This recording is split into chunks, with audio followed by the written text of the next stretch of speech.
Hello and welcome to Low Season Traveller Insider Guides. This week I'm joined by Melissa Puebla, who's working at Vila Vita Parc, a 5-star resort in the Algarve. She gives us a perfect snapshot into the Algarve in the low seasons. So prepare yourself, this episode will make you long for the sea and make your mouth water. So get comfy and come and explore the Algarve with me. Hi Melissa, thank you for coming onto the Low Season Traveller podcast today.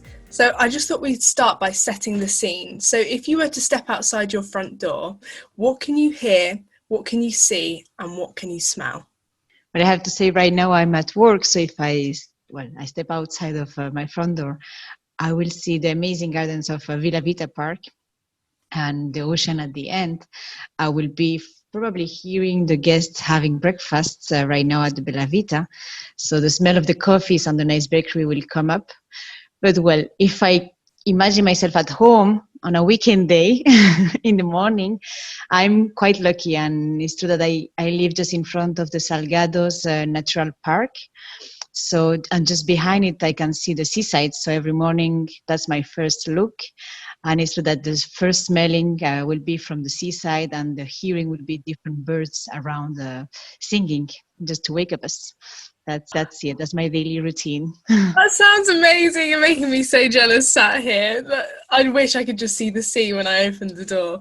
So you've said that in 2019 you visited the Algarve for the first time, and now you've been living and working there for a year. You've lived all across Europe. So what is it about the Algarve that made you stay? Yeah, when I came here for the first time, well, it was for holidays, and it's true that I a bit felt in love with the area. It was really natural, and I was thinking, like, why not living here? It could be nice. And then right few months after, I had the opportunity to come, and it's true that, well, Portugal is one of the safest countries, bracketed by the Global Peace Index, just after Iceland and New Zealand. So firstly, I was sure that I could be on my own without family, friends, and feel free and relaxed to move around. And I've been gladly surprised also with the kindness of the Portuguese people, that they always like to help, give recommendation, many advices. And yeah, if they need to go with the shop, they will do it. So that was also a nice point. But of course, my two big always the decisions to stay and live in a place for a long term. It's always of being able to enjoy the outdoors. I've been really used to nice sunny days all year round, and I've been living 6 months in London, but I've missed during those 6 months the sunshine. So that was a big point. The other one is, of course, that I always like to experience new things, learn new cultures. I'm half Spanish, half Belgian, so that's always being in my daily routine. And it's true that more you know, more you get in love with life in general. Yeah, amazing. Mm-hmm. Yeah, I love that, and I think feeling safe is really important as well. And I think the fact that you mentioned that is really integral, and I think that'll be really important to travellers as well, to know that they will be safe when they come and visit. Yes, I often leave all my things at the beach, and I walk around, and I come back, and my things are there untouched. Or even if the water came up, then you see that your neighbor just took your things, put them up so they don't get wet. So they really also take care of the others. So that's nice to feel and experience. Yeah, that's really lovely. So what are the typical low seasons in the Algarve, and what are the advantages to travelling during that time? Well, the low season in the Algarve, as most of the southern European countries, it's that we depends a lot on school holidays of the European countries. So, of course, the low season will start normally at the end of November, just right after the half terms holidays. And normally we'll go through all the winter season and end up when the Easter time comes, when, of course, the days are longer and the people have more holidays to spend. And nevertheless, in Christmas and New Year's Eve, we have big festivities around. Like in Albufeira, you have big fireworks, and that brings a lot of tourists through the area. So that 2 weeks will be like a break within the low season. But of course, it's and the big advantages, I think it's, well, of course, the mild climate that we have 300 days of sunshine through all year round, and during the winter time you have an average of 17 degrees. But also, like outside of the season, you have then less crowds. You have higher also rates. Higher offers about the rates, and that gives you the opportunity to see more places without making any queues and paying less money than in the high season. Amazing. Are there any disadvantages that our travellers should be aware of travelling at this time of year? If I think about it, I've started living here in November last year, and it's true that I haven't seen any disadvantages from the winter time to the summer season. You always have few restaurants. Only the parks, like the aqua parks, can be closed because, of course, the weather don't allow you to enjoy that much being in a bikini outside for all day long. But I don't see many. Like, there are no natural risk, there are no hurricanes or typhoons, so normally you can enjoy the area, the nature, and any kind of activity can be done all year round. It's just a matter of enjoying it. Perfect. Sounds like you can have it all in the Algarve. Yes. Yeah, in fact it is. Yeah, like I've tried during the summertime to pick up some clams with my mom and my auntie. Yeah. And that activity can be done during the summer, but you can also do it now during the winter time, and you will have even more opportunities because there are less people asking, and there are few little boats that brings to that area. You can go to the beaches, and as you have cliffs along, even in a windy day, you are quite safe, and your temperature sensation will be around 20, 25, so enough to sunbath and to get tanned, to come back to your home and say, like, I've been in a sunny place. Yeah, proof. I have been away. I have got a tan. But yeah. So for us English folk especially, a bit of wind is probably quite nice because we're not so good in the heat. Yeah. For those ones, they can also work. At least when you are working, you still keep warm, and you're also taking the sun, but without being lying down and not moving and feeling too hot. Yeah. Are there any particular events or festivals that take place during the low seasons that you'd recommend? Yes, the Algarve is really based on the nature and on the different harvest season. So each little village through all year round, and mostly during the winter time, you have, for example, now at the end of this month in the Algesur, which is in the west coast, you have the Sweet Potatoes and Barnacle Festival. Before yesterday, here it was the Chestnut Day. So in Montchique, they also did a festival. Well, of course, this year with the COVID, it changed a bit, but in a normal year, it will be higher. You have a lot of little wineries that does jazz concerts within them.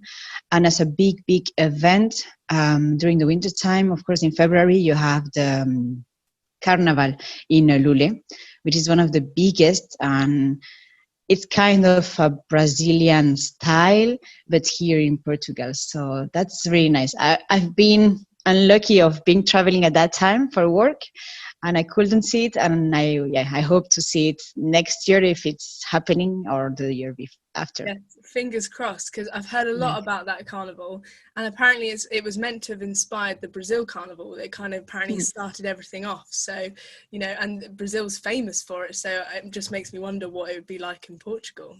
But also, like chestnuts, did you say? Was it Chestnut Festival? Yes. Is chestnuts grown a lot in the Algarve? I was quite impressed. I've been to Montchique, which is an interior village on the mountains, and you have a really nice trail around. It's circular, so you start from one point and you finish on the same. And I've seen so many chestnut trees, and I even myself took a big bag home and cooked them in the oven. And so they really grow naturally in the area, as many other things that people don't think about. Like we have mangoes, we have avocados. So it's some ingredients that sometimes we use as exotic products, but at the end they are part of the Algarve. So what would be your top 3 experiences for someone visiting the Algarve during the low seasons? Well, it's really hard, and it really depends on the expectation of each person, because of course everyone want something different. From my opinion, like to go through three different ones. One will be a trekkings, and one of the highest, more demanded ones is the Seven Hanging Valleys, because it goes from Praia da Marinha, which is really, really worldwide recognized and has won many prizes. It goes through a long way on the beach, through the cliffs, pass by the Benagil cave, which is one of the icon of the Algarve. It's a cave that you can only visit through the seaside. So you can only enter by boats, swimming, or paddles or kayaking. Wow. And then you end up at the village of Carvoeiro, which is a really nice village by the seaside, really colored. So you have like natural, the growths, the cave, and then the village at the end. Yes, it's really nice to do. And now is the correct time, because during the summer season, sometimes the heat it's too high. So at the end, now is the time to do all those trails.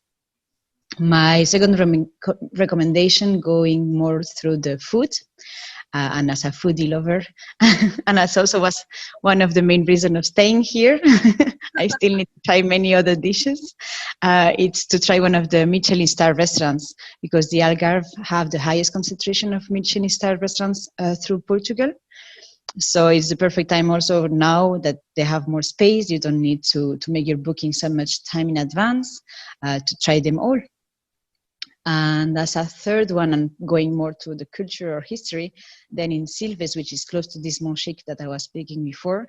Silves was originally was the capital of the Algarve a long time ago.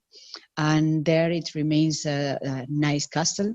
So it's a bit giving the history of the south, which also have been with the Moorish influence for a long time in the past.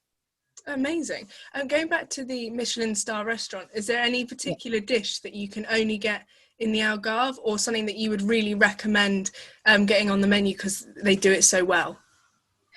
Well, I have to say I'm a bit influenced, because we have here at the hotel one Michelin star, a two Michelin star restaurant called The Ocean.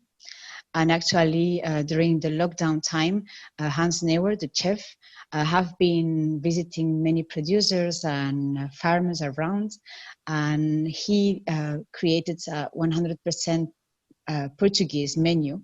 So every dish is made from products from around, and recreating, like yesterday, just by coincidence of this show, but yesterday I've been able to try one of the dishes, which is an oyster, but it's a cooked oyster with a nice cream, and also caviar in. So it was really surprising. You didn't expect the caviar down, and the flavor in the was really really nice. And the oyster is from the Algarve, and that many people don't know, but in Ria Formosa, which is close to Faro, Ria Formosa is a natural park, normally with really calm waters, and over there many seafoods just grow naturally, and there are some oyster farms. So many oysters that you can also eat in France or Belgium come from the Algarve, so from the Ria Formosa. Oh, but you get them all fresh. You get them really fresh and lovely. Yes. Oh, yeah. My mouth's watering. Do you have any insider tips for someone wanting to travel to the Algarve? Well, here they are the best fish in the world. You can really go from the east to the west coast, trying different seafood, different fishes that they take from the seaside. Like in Sagres, you have the unique barnacles. That also is soon the festivity in over there. Yep. And then if you go more here around in Portima, which is 20 minutes from where I live, it's really famous for the sardines. You have the fresh oysters of Ria Formosa.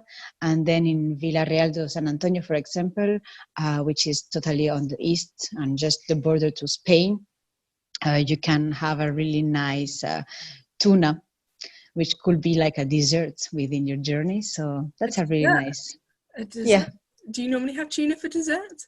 No. I was going to say. But sometimes to times, if you are not feeling something sweet and you want to finish with something really tasty, then tuna can be. For those who like it raw, for example, then if you have it fresh, you can definitely do it. That's very true. I just suddenly had like a thought of tuna and chocolate, and I was like, no, that can't be right. No, as per now, at least they don't mix it with sweets. Maybe we're on to something. That could be a new thing.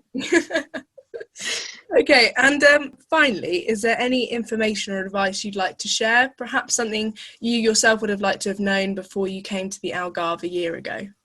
Maybe I would have loved to know the Algarve before.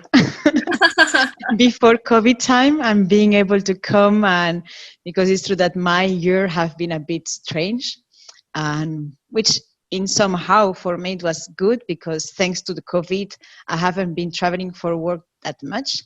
So I had more weekends to enjoy fully the Algarve.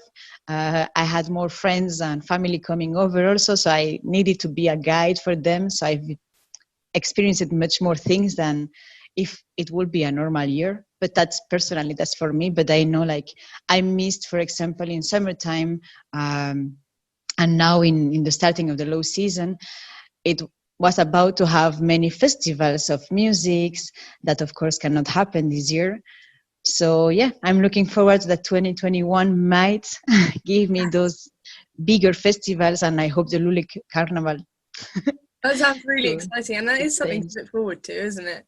I'm sure it'll be back on. Fingers crossed. Yeah, hope so. Thank you so much for coming on the podcast today. We've just got a little snapshot of the Algarve, and it's been perfect. My mouth is watering. I've got visions of the seaside. I just wish I was there, to be honest. But it's been really great talking to you. So thank you. You're welcome, Honor. Thank you for inviting us. And I think, I definitely invite you all here to try and make sure that the Algarve is worth during the winter time, which we try to promote more and more. And that's why, everyone is working hard to explore any kind of new experiences that we can also offer to tourists that might be interesting. Brilliant. Well, you don't have to ask me twice. As soon as I can get there, I will. Please. Thank you.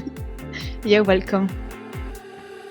Thank you so much to Melissa for coming on today's podcast. It was so authentic and lovely, and it just made me want to get out there and explore the Algarve. If you enjoyed today's podcast, Melissa is actually coming back on Thursday for a Portuguese music special. We talk about the Portuguese fado, where it comes from, what it's like, and where you can listen to it. So if you enjoyed today's and you want to know more about Portugal, then make sure you come back this Thursday. If you have any comments, queries, advice, then please leave any comments you have. You can always find us at the tag @LowSeasonTraveller. And if you'd like to go and visit any of the places mentioned in today's podcast, including Vila Vita Hotel, events or festivals, I will leave all the links on our website, www.lowseasontraveller.com.